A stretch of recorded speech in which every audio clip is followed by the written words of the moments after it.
من میناهیل هستم، اهل کشور پاکستان. من عاشق داستانهای ترسناکم، به خصوص داستانهای شما.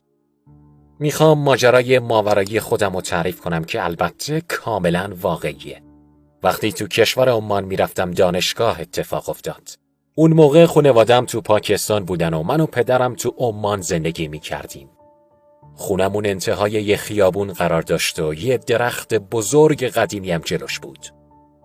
یه خونه 2 طبقه بود و تو هر طبقه یه خانواده زندگی میکردن. من و بابام طبقه اول زندگی میکردیم. هر وقت از کالج برمیگشتم تا اومدن بابام تو خونه تنها بودم. البته احساس تنهایی نمی کردم چون 2 خرگوش داشتم. یه روز از کالج اومدم و دیدم کل خونمون به هم ریخته.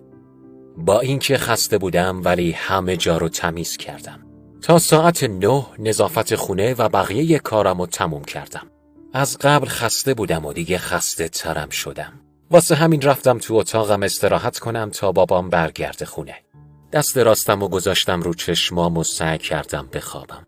طولی نکشید که حس کردم یه چیزی پرید روی پاهام. یه چیز سنگین بود. از اونجا که خرگوشامو تو خونه ول کرده بودم فکر کردم یکی از اوناست. هرچند اون سنگینی آروم اومد رو شکم و بعد روی سینم. حس خیلی وحشتناکی بود. چشمامو باز کردم و به اطراف نگاه کردم ولی هیچی اونجا نبود. دوباره چشمامو بستم و صاف دراز کشیدم. ناگهان یه وزنی رو دستم حس کردم.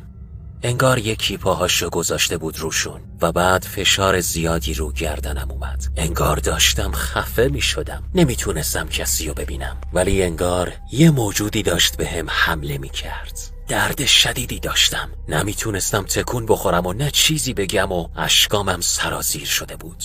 اشکایی از ترس و درد. نمیدونستم باید چی کار کنم. فقط دعا خوندم و به خدا قسم که جوابمو داد. همون موقع در خونه باز شد و یکی اومد داخل. پدرم بود و داشت اسممو صدا میزد. همینجور که دنبالم میگشت اومد تو اتاقم و دید تو تاریکی رو تختم دراز کشیدم و چراغو روشن کرد.